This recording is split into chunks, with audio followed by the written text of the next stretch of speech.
ہلال صاحب آج بھی بل کلنٹن صاحب کا ایک اسٹیٹمنٹ میرے نظر سے گزرا جس میں وہ انڈیا کو اس نے کہا ہے کہ وہ اپنا چائنا کو ٹیک اوور کرنے کے لیے اپنے اندر اس طرح کی بات اس نے کی ہے.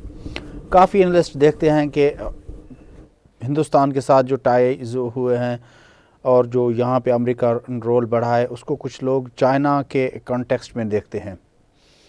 آپ کیا سمجھتے ہیں کہ یہ جو $60 بلین خرچ کر رہے ہیں امریکنز ہر سال اس افغان وار میں اتنے ٹروپس لائے ہیں، تو ڈو یو تھنک کہ وہ واقعتاً اس خطے میں رہ کے چائنا کے حوالے سے کوئی اس میں دیکھیے یہ تو پہلے ایک خیال اور سوچ تھا اور شاید جائز بھی کہ America has found in India a strategic partner, اور انڈیا کو وہ استعمال کرے گا چین کے خلاف، چین کے ایمبیشنز کرب کرنے، خاص طور اس ریجن میں.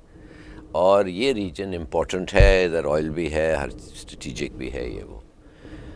مگر ہندوستان کا جو رویہ اس وقت چائنا کے ساتھ ہو رہا ہے، میں تھوڑا سا اس پہ تھوڑا سا حیران ہوں، اس لیے کہ ہندوستان میرے خیال میں وہ پلے اپ کر رہا ہے فیکٹر امریکہ کے ساتھ کہ میں ہوں کاؤنٹر ویٹ ٹو چائنا، آپ ہمیں بچائیں، ہمیں turn to us and we will deliver this. اس لیے کہ ان کے ریلیشنز اتنے اچھے نہیں ہیں اور جھڑپ بھی ہو رہی ہیں اور زبانی تلخ زبان بھی استعمال ہو رہا ہے.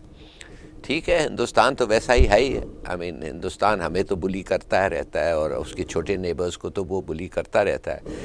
بڑی کوشش کی ہے ہم نے ہندوستان کے ساتھ نارملائز کرنی ہے، مگر آپ کی پبلک کو میں صرف ایک چیز بتاؤں گا، ہم کوئی فیور نہیں کر رہے ہیں ہندوستان کے ساتھ اگر ہم کہتے ہیں ہم اچھی تعلقات چاہیے، اس لیے کہ نسبتاً ان کو ہمیں زیادہ ضرورت ہے اس کی. تو ہم لوگوں کو بڑھنا چاہیے اور یہ بس لے کے بیٹھ جائیں کہ ہندوستان دشمن دشمن دشمن، جو آپ کے رائٹ ونگرز، یہ جو ریٹائرڈ جنرلز آپ کے ٹی وی پروگرامز میں آ کے بیٹھتے ہیں، وہ چاہتے ہیں کہ ہم اتنا خرچے مثال کے طور پہ ہتھیاروں پہ کہ ہمیں کبھی پروگریس ہوگا ہی نہیں. سوویت یونین کے پاس یہ 2000 ایٹم بامز تھے، زبردست قسم کی فورٹیفیکیشنز تھے، مگر اندر سے اسٹیٹ کھوکھلا تھا، گندم ڈیلیور نہیں کر سکتا تھا. حالانکہ راکٹس ڈیلیور کر سکتے تھے 7000 میل پہ، مگر گندم اپنی ٹرین میں اپنے لوگوں کو نہیں ڈیلیور کر سکتے تھے. 10 اور 15 ہزار ٹن گندم ویسٹ ہوتا تھا. تو یہ ایک بڑا مس نومر ہے. ہمارا وقت آ گیا ہے کہ ہم لوگوں پہ کانسنٹریٹ کریں، اکنامک پہ کانسنٹریٹ کریں، ان کی ویلفیئر پہ کانسنٹریٹ کریں.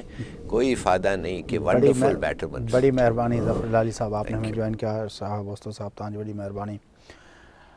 ناظرین، گفتگو تاں بدھی فیصلو پانی کرے سگو تھا. افغانستان کی صورتحال کے بارے میں ایکڑو نقطو بہرحال وہ ضرور ان کنکلوژن میں شامل کرے سکے تو افغانستان کی صورتحال جیکا بھی تھیندی انہی جا سیدھو اثر جو وہ پاکستان کی صورتحال تے تھیندو. تن لئے افغانستان کے بارے میں جو پالیسی ریویو ہے وہ بھلی افغانستان کے بارے میں چیو پہ ونے، پر ان جو یہ سمجھو تو وہ پاکستان کے لیے بھی اوترو امپورٹنٹ ہے جترو افغانستان کے لیے. پہلے میزبان فیاض نش کی اجازت، اللہ نے کے بعد.